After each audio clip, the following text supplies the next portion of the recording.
Hello बच्चों, let's start with our question. Our question says that given below is a diagram of the upper surface of the human tongue.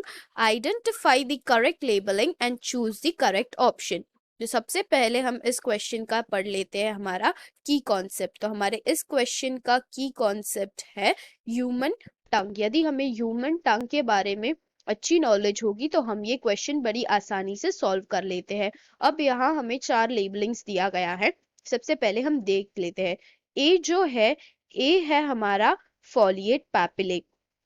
ए है हमारा फॉलिएट papillae, ठीक है, papillae. और फिर उसके बाद में दिया गया है हमें बी।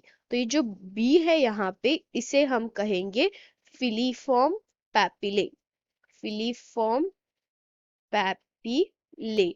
और फिर उसके बाद में सी जो हमें दिया गया है, जो कि यहाँ पे प्रेजेंट है, जो कि ऐसे पोर्स पोर्स जैसा दिखा है, उसको हम कहेंगे फंगाइफॉर्म पैपिले, फंगाइफॉर्म या फिर तो फंजीफॉर्म पैपिले, ठीक है।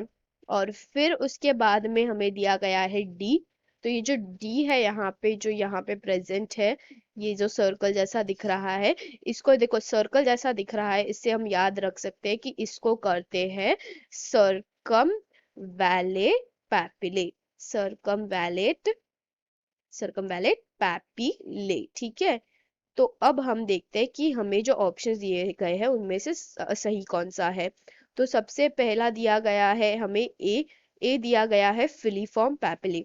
ए क्या है? फॉलिएट पैपिले, तो ये तो गलत हो गया। फिर हमें दिया गया है बी सर्कमवेलेट पैपिले। अभी हमने देखा कि डी है सर्कमवेलेट, क्योंकि ये ऐसा सर्कल जैसा है, तो ये भी गलत है।